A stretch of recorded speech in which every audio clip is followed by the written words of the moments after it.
Hello, Liverpool fans. Welcome to the Liverpool Report, your go-to source for the latest news, match updates, and transfer stories straight from Anfield. Don't miss out on any of the action. Hit that subscribe button now and stay in the loop with all things Reds. Mohamed Salah has dropped his biggest hint yet that he will quit Liverpool when his contract runs out at the end of the season. Salah, 32, is in the form of his life as Arneslot's team are chasing down a Premier League, Champions League and Carabao Cup treble and is being touted as a Ballon d'Or winner. But the Egyptian winger is free to talk to foreign clubs with just 3 months left on his contract, and he has outlined how he wants to be remembered by the Anfield supporters when he leaves. Asked if there had been any developments regarding a new deal, the Egyptian shook his head, smiled and said, in a very polite way, he added, "I want fans to remember that I gave it all to the fans. I gave it all to the city. I was here. I wasn't lazy. I just enjoyed my football and gave it all. I think that's what the city is about. They give you love, and you have a connection with them because you give your all. I just want them to remember that I was here for 8 years, and I gave it all. To be here for 8 years is not something I take for granted. Playing at a top club like Liverpool, fighting for every trophy every year, is incredible. I feel like I'm in very good shape, and trying to make sure that not only I improve, but that the players around me are improving as well." Salah has scored 30 goals and provided 21 assists in all competitions this season. His consistency since arriving from Liverpool from Roma in a £36.5 million deal in the summer of 2017 has seen him help the club win the Premier League, the Champions League, the FA Cup, and 2 EFL Cups, as well as double FWA Footballer of the Year and PFA Player of the Year awards. Liverpool have been unable to offer him a deal that he feels ready to sign, with captain Virgil van Dijk and Trent Alexander-Arnold also out of contract in the summer. He would be a huge loss to the Merseysiders, with his influence off the pitch just as vital to his contribution off it. In an interview with former Reds midfielder Stephen McManaman for TNT Sport, Salah outlined how he has become something of a father figure to the younger players in Slot's squad. Salah said, "You are not going to win the league alone, so you want other players around you to perform. That's what I've been doing for the last few months, studying the games to understand what the other players like. In the past, when I was younger, I would just focus on myself on the pitch. I try to understand how the players feel, so they can express their feelings and just be honest with me. It's part of being a footballer. You grow up and give your experience to younger players. I speak to them in the coffee bar and also in the gym.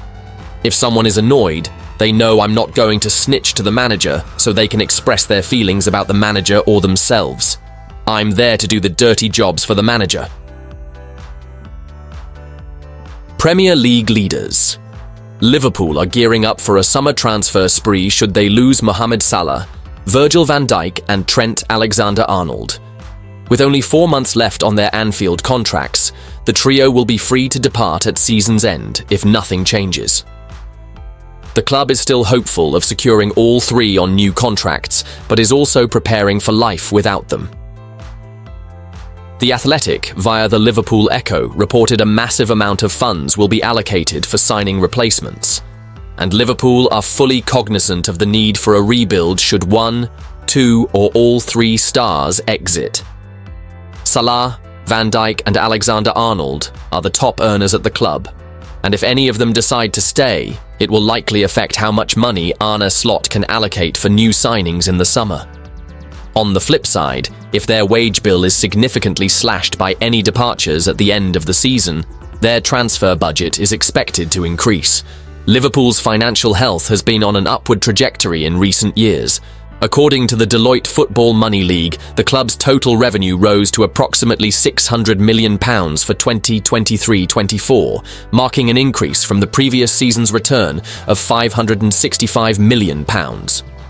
Much of this financial boost can be attributed to a £37 million surge in commercial revenue and a £24 million increase in matchday revenue, partly due to the unveiling of the new Anfield Road stand. Liverpool's failure to secure a spot in last season's Champions League resulted in a dip in broadcast revenue. but that figure is anticipated to skyrocket this term, especially with the Reds poised to pocket at least £83 million in Champions League prize money and an additional £47 million still up for grabs. Liverpool are also set to kick off a new kit deal with Adidas later this year, which will bring in £60 million annually. All things considered, the club should have ample financial flexibility in the summer transfer window, particularly if top earners Salah, Van Dijk and Alexander-Arnold do decide to depart. The uncertainty over their futures doesn't seem to have affected Liverpool's performance. The club currently sits 11 points clear at the top of the Premier League and are hot favourites to clinch the title with less than a third of the season remaining. Salah, in particular, has been on fire, contributing to 51 goals thus far. Van Dijk has also been impressive and ever-present in Slot's defence, while Liverpool have looked considerably worse off when he's been absent. Alexander-Arnold, however, has had a somewhat inconsistent season, appearing slightly off his game since Real Madrid expressed interest during the January transfer window. It's believed Los Blancos are confident of securing the fullback in the summer, but Liverpool haven't given up hope of persuading him to stay. Meanwhile, both Salah and Van Dijk have publicly stated their wish to stay at the club, but talks with the duo appear to have hit a stalemate for some weeks now. Liverpool are working against the clock to secure their futures, but supporters can take comfort in knowing if they fail to do so, the club won't cut corners when it comes to finding replacements. Arsenal, currently second in the league with a game in hand over Liverpool, could narrow the gap at the top to 8 points with a victory over Nottingham Forest on Wednesday. However, Liverpool can counteract that outcome with a win against Newcastle later the same evening. The Reds are due to face off against PSG at the Parc des Princes next Wednesday, March 5th, in the first leg of their highly anticipated round of 16 Champions League clash.